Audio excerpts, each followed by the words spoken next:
Chers frères et sœurs, avec toute sincérité, combien de jours, de semaines, d'années, de mois sont passés? Est-ce que tu t'es posé certaines questions?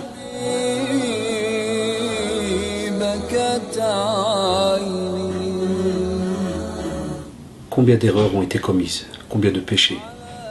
T'es-tu posé la question, est-ce que tu te rappelles de ce que tu as fait durant toute cette période? Sais-tu aussi que les anges ont noté cela, qu'Allah subhanahu wa ta'ala t'a vu? Dans quel état es-tu?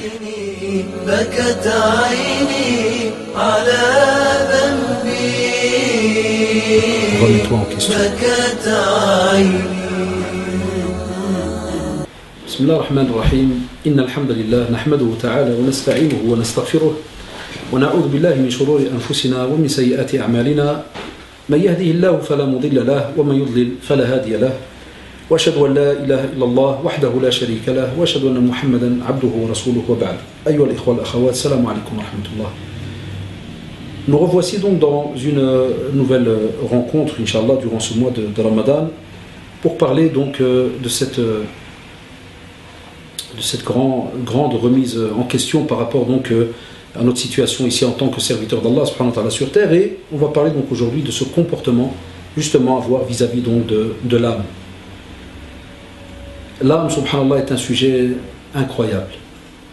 C'est, subhanallah, comme vous savez, le moteur qui frétille en nous, qui nous fait ressentir donc un tas de choses. C'est du monde aussi de l'inconnu, pas palpable. Lakin, subhanallah, la manière dont on va fonctionner avec notre corps et ce qu'on va apporter à ce corps va faire en sorte que cette âme qui frétille en nous va se retrouver par exemple dans une des trois catégories citées donc par Allah subhanahu wa ta'ala dans le Coran. La première est à vous de vous reposer la question, de dire tiens subhanallah, où est-ce que je me situe? Dans laquelle je me situe? Chacun d'entre nous, Allah, il y a une réponse. La première, c'est An-Nafs al-Mutma'inna. C'est une âme qui est apaisée. Apaisée parce qu'elle est subhanallah purifiée, elle est améliorée, elle a été travaillée, poncée. C'est une âme qui est au top. Elle n'est pas donnée à tout le monde. Wallah, il faut savoir que c'est un travail constant, de longue haleine. Et subhanallah, cette âme est en général en concordance totale avec les injonctions divines et prophétiques. Ça veut dire que c'est une situation où chacun devrait se poser la question, se dire tiens, est-ce que moi, alhamdulillah, wallah, je n'ai aucun problème, attention, quand je dis je n'ai aucun problème, il faut la théorie à la pratique. Il ne faut pas me dire, ah non, j'ai aucun problème avec le Coran et la Sunna, mais je pratique rien, Dieu est grand, il est pardonneur. Là, il manque quelque chose. Là, ce n'est pas logique du tout. Ça, tu ne peux même pas penser de cette manière-là, parce qu'on a expliqué, les fois passées, donc, comment est-ce qu'on est censé fonctionner vis-à-vis d'Allah, subhanahu wa ta'ala, et de son prophète. Ici, c'est quand tu es en concordance, ça veut dire, alhamdulillah, tu les acceptes avec joie, avec sincérité, fierté, avec foi, et tu les mets en pratique donc directement. Le fait que tu les mets en pratique directement va montrer que c'est une âme qui, subhanallah, même ce qu'on pourrait appeler la petite bataille qu'il peut y avoir avec ce Satan là qui vient, là, qui va faire le furtif, t'insuffler comme ça des propos et autres dans ta poitrine, elle dit fait nas, et bien wallah, cette poitrine, là où cette âme aussi dans ce corps, dans la poitrine aussi, où elle frétille, alhamdulillah, elle est apaisée. Tu vois la personne qui est, alhamdulillah, ou qui vit justement calme, sereine, apaisée, et à chaque fois qu'il entend quelque chose venant d'Allah subhanahu wa ta'ala, au contraire, il le prend avec donc plaisir. Et wallahi, lorsqu'on lit, subhanallah, certains versets, et revenez dans Surat al-Fajr, l'aube, Allah subhanahu wa ta'ala va interpeller cette âme le jour du jugement dernier. Il lui dira Ya ayyatuha an-nafsul mutma'inna irji'i ila rabbiki radiyatan maradiyah fadkhuli fi ibadi wadkhuli jannati. Allahu akbar. Ça, c'est le rêve de chacun d'entre nous. C'est de poncer, de travailler cette âme d'après ses moyens. Je sais que des fois, je vous demande et je me demande même à moi-même certaines choses un peu difficiles, mais on fait notre possible. Il faut avancer comme ça au fur et à mesure. Et on va lui dire Ya ayyatuha an-nafsul mutma'inna. Wallahi, c'est un sharaf, c'est une fierté incroyable de se retrouver le jour du jugement dernier interpellé par Allah subhanahu wa ta'ala. Il va interpeller ton âme, va dire viens. Et spécialement au moment donc de la mort. L'âme, au moment de la mort, elle va être interpellée, elle va devoir sortir. وَالنَّازِعَاتِ غَرْقًا وَالنَّاشِطَاتِ نَشْطًا. On a les deux. Alors remets-toi en question, pose-toi la question, tu es où? Où est-ce que tu en es? وَالنَّازِعَاتِ غَرْقًا, ça veut dire on va aller la chercher, mais subhanallah, elle va se battre, elle va aller se cacher dans les coins les plus tordus, les plus profonds dans le corps. On va l'arracher. Tandis que l'autre, c'est nashta. C'est le nashat. Elle sortira avec joie, elle va couler, subhanallah. Vous savez, des fois on donne souvent l'exemple avec le beurre. Si tu prends un hameçon, même si c'est un hameçon, on sait qu'un hameçon déchire, tu le mets dans du beurre et tu le sors. Et bien, comme vous le savez, on le dit souvent en français, ça sort comme du beurre. Très facile. Ça glisse. Tu le prends, tu l'enroules, subhanallah, par exemple, dans une mode tu prends de la laine, par exemple, et tu tires. C'est un déchirement. Tu déchires. Il n'y a pas moyen de le faire sans dégâts. Donc, on vous dit, faites attention. Ça, c'est une première catégorie où il faut absolument que chacun d'entre nous se retrouve à, subhanallah, travailler cette âme, la poncer, pour que justement, elle soit apaisée, sereine, et à côté de nouveau, attention, je reparle de nouveau du psychologique aussi, parce que c'est cette manière aussi d'être à l'intérieur, il faut que cela soit aussi travaillé. Il faut essayer des fois de poncer certaines choses qui vont faire que vous allez être souvent dans l'énervement, dans le stress et ainsi de suite.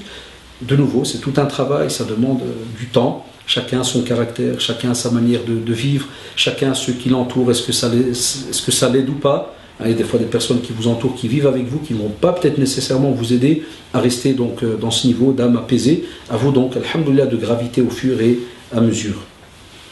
Deuxième donc catégorie donc d'âme, c'est l'âme qu'on pourrait appeler al-lawwam, c'est-à-dire c'est une âme qui ne cesse de se blâmer.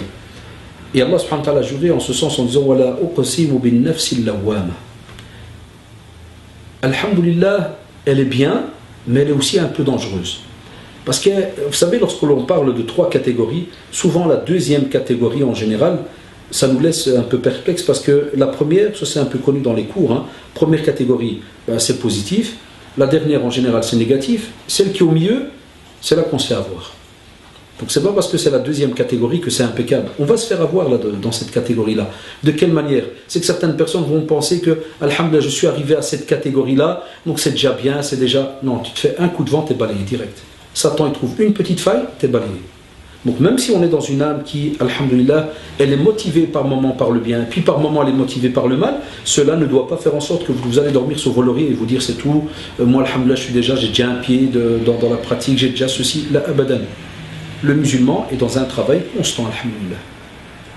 Structuré, pas trop vite, un point où il est fatigué, il n'arrive plus à rien à faire, aussi avec instruction, comme on l'a déjà dit, mais, alhamdoulilah, d'une manière où il va absolument se poser des questions et se remettre en compte tout le temps. Pour que cette âme, al-lawwama, ne perde pas de sa force et va se retrouver dans la troisième catégorie, qui est al-nafs al-ammara bis-su'. Comme l'a dit Youssef alayhi salam. Inna al-nafsa la ammaratun bis-su'i illa ma rahima rabbi. Et subhanallah, on l'a déjà rappelé plusieurs fois lorsque un verset commence par inna, il y a un ta'kid, il y a un cachet qui dit inna al-nafsa. C'est-à-dire l'âme, subhanallah, certes, l'âme, wallahi, est incitatrice, instigatrice des fois. Et c'est pour cela que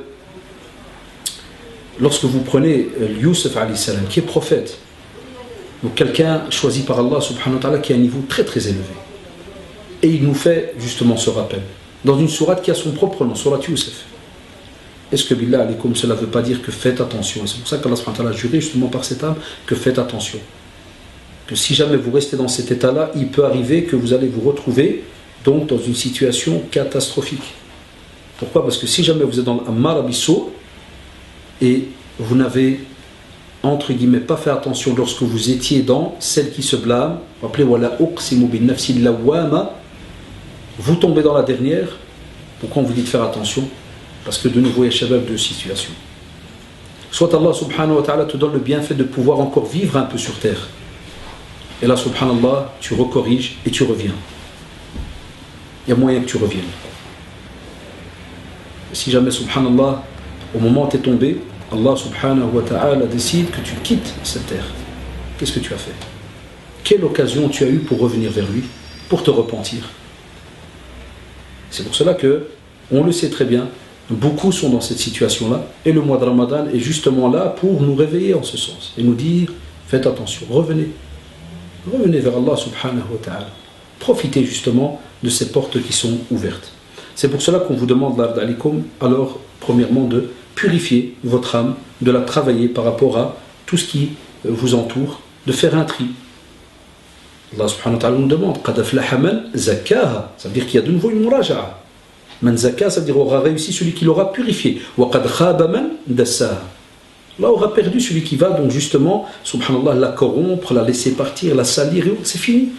Donc on vous dit, faites un travail donc sur votre ego, et on sait qu'alhamdoulilah la communauté musulmane, même au temps du prophète, elle n'était pas entre guillemets pure à 100%, ça veut dire qu'il n'y avait pas de mal, il n'y avait pas de problème, loin de là, il y avait aussi des situations qui faisaient que des personnes commettaient des fautes, des erreurs et autres, il arrivait qu'il y ait des crimes, de l'adultère et ainsi de suite, mais alhamdoulilah, il y avait donc un rappel constant, et les gens à ce moment-là savaient qu'il y a toute une structure pour faire comprendre que, attention, on ne peut pas faire telle et telle chose. Aujourd'hui, subhanallah, vous le remarquez, c'est beaucoup plus compliqué.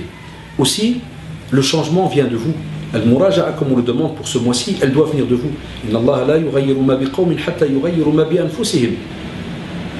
Il y a beaucoup de gens qui pensent que il y a certaines choses qui vont venir comme ça, sans qu'ils bougent, sans qu'ils se renseignent, sans qu'ils travaillent, sans qu'ils... Non, loin de là. On doit absolument bouger et faire notre possible pour que, alhamdulillah, on arrive à un certain idéal. Et là, alors Allah subhanahu wa ta'ala dit وَمَنْ يَتَّقِ اللَّهَ يَجْعَلْ لَهُ مَخْرَجًا وَيَرْزُقْ مِنْ حَيْثُ لَا يَحْتَسِبُ.